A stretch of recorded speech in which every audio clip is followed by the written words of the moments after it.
Into fall and a high of 39. It's 33 right now. Next news at 8. Chicago's Morning Answer with Dan and Amy continues next on AM 560, The Answer. Listen to AM 560 The Answer online at 560theanswer.com, on the AM 560 mobile app, on your Alexa-powered smart speaker, and on TuneIn, iHeart, and on Odyssey. From the Matrix Home Solutions studios, this is Chicago's Morning Answer on AM 560, The Answer.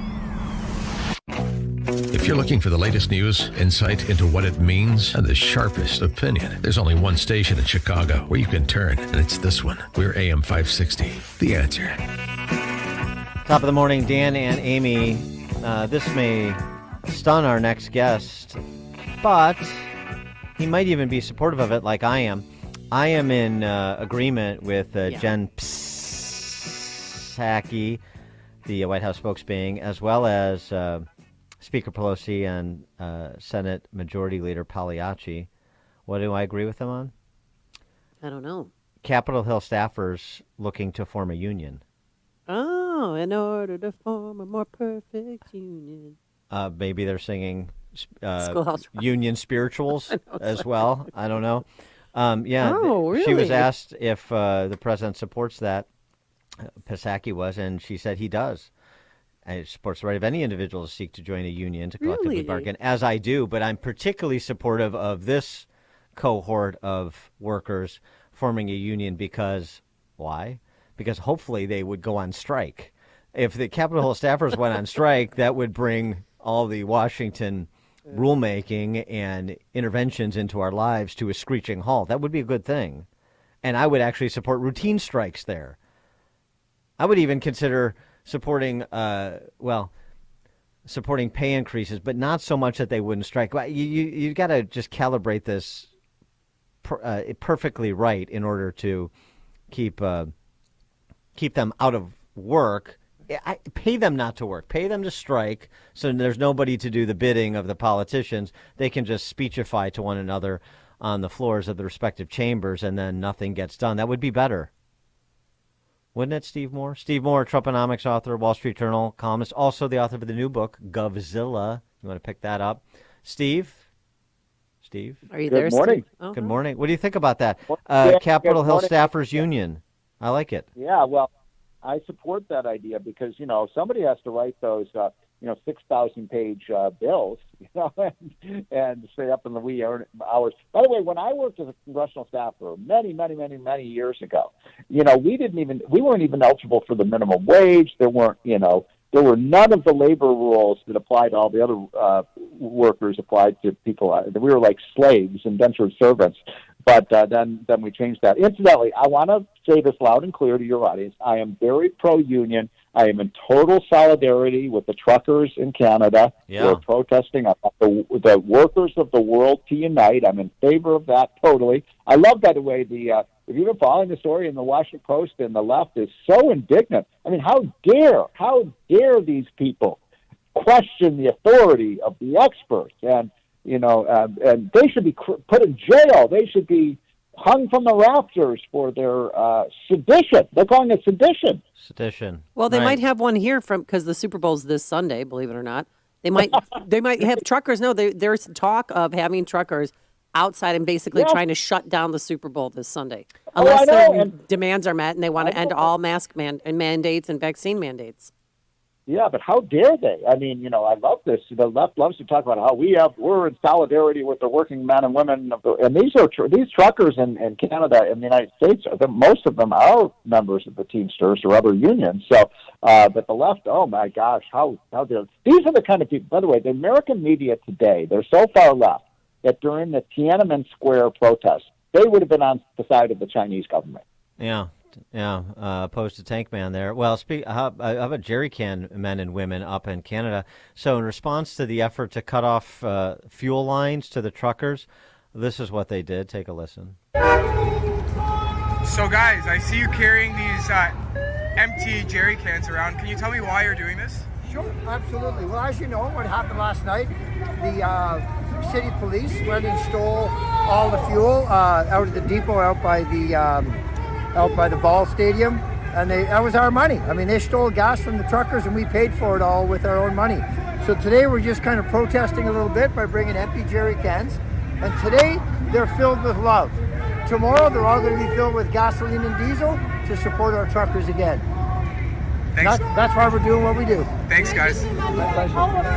Yeah, so Steve, unfazed by the efforts to shut down that protest, they're digging in for the long haul. And frankly, they made some progress, didn't they? Because the Premier of Alberta, Jason Kenney, announced that the Vax Pass in Alberta is going away.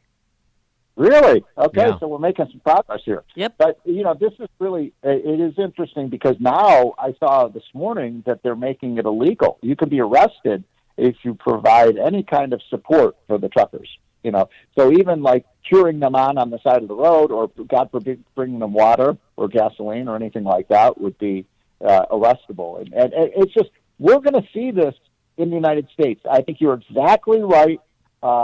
Amy, I think you're going to see it in Los Angeles. I think you're going to see it in D.C. People are just fed up. They're fed up with all of these rules. Even congressman, did you see this yesterday? This congressman from Tennessee, who's a Democrat, Cooper, one of the last kind of moderate Democrats in the entire Congress.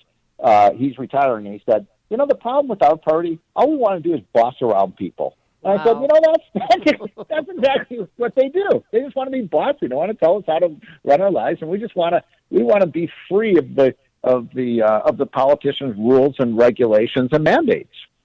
So, Stephen Moore. Oh, Dan, did you want to say Go something? ahead. Okay, yes, age before beauty. Yesterday I was at the gas pump for the first time since 2009. I spent $76 filling up my hobo ride, and I got. And I drive around trying to find the cheapest gas possible. So if Russia invades Ukraine, are our gas prices going to double? Because that's what I'm worried about.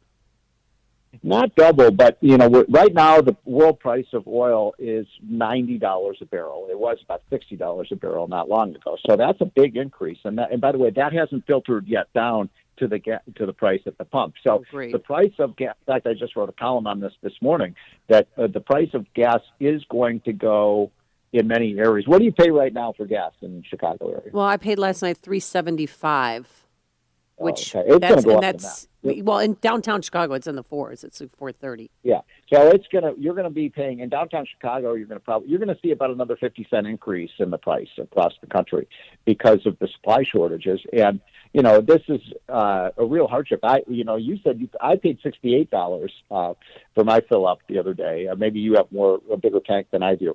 But usually I pay about $50, so that that's a big increase. And I hate to tell you, it's going to get worse before it gets better, which raises, of course, the policy question of why aren't we producing oil and gas here at home? Why is it that we've got a president who has to go hand in hand to the Saudis? He keeps saying, my solution to the oil crisis is to go to the Saudis and beg them to increase their production. Well, they're not going to do that. They're profit maximizers. They're a cartel, for goodness sake. They want high oil prices. That's why they have a cartel. So we're down 2 million barrels of production a day, folks. That's costing the United States a lot of money, and it's causing gas prices to accelerate. I think you, Steve, and Amy should go around the country to various gas stations like David Portnoy at Barstool Sports does with pizza places and sample the gas stations and rank the gas stations for the viewing audience. What do you think? I think that would be a little great. tour, a little gas Steve station and tour, Amy. the Steve and There we Amy gas go. station tour. Yeah, find the cheapest place. But even, it's just, I am so fed up with this because we have more oil, gas, and coal and all of these energy sources than any other country, and we're not using it. And here's the other thing that really annoys me, folks. Biden keeps saying we're doing everything we can to keep gas prices down. No, they're not. They're doing everything they can to keep gas prices high because they want high gas prices. Why do they want high gas prices? Because they don't want people to use gasoline. Right. Now, if you don't want somebody to use something, what's the best way to force them to not use it? Is to raise the price. So they're BSing you when they say we want low gas prices. No, their whole design is they want us in 25 years, nobody to use a drop of gas. And Steve, with respect to, again, the $5 trillion socialist funny money spend-a-thon, that's still dead. We're just checking in, make sure that's still dead. Do our weekly check-in there, make sure there's no no faint my heartbeats line there.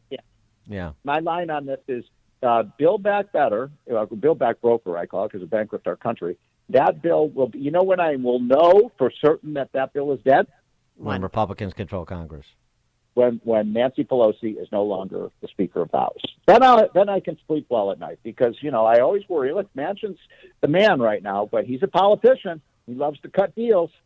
So, I still worry about that bill coming back. But the other big story, by the way, have you noticed that the Democrats are sprinting away from all their mandates and the mask stuff and all this stuff just the last 48 hours because the polling shows Americans really turned against all these rules and regulations. So we may be free at last. Well, are your kids still masked in school? Because we will not be free until the vaccine mandates stop, but also masks in schools are no more. Are your kids still masked? So as you guys probably know, we've had a huge high-stakes fight in Northern Virginia in the D.C. area where the governor said, it had an order, the new Republican governor saying, this is up to the parents.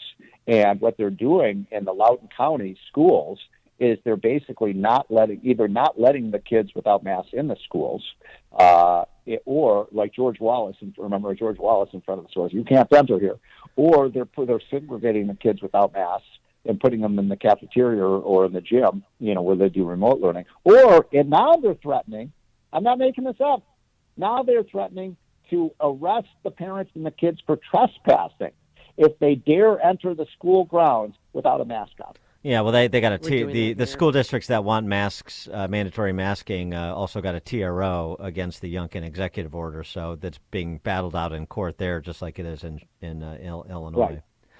But it just shows the length these people will go to enforce their edicts, and it's time to set people free. And I think it's coming. I think, by the way, Omicron is falling very rapidly.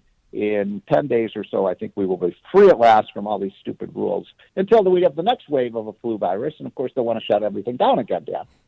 Yeah. Steve Moore, the new book is Govzilla, Wall Street Journal columnist and economist. Steve, thanks as always. Appreciate it. Okay, guys. Have a great week. Take care. Thank you. And he joined us on our turnkey.pro answer line. This is Chicago's Morning Answer. Your show keeps me alive during the week. There's nobody I'd rather listen to between 5 and 9 in the morning than you guys.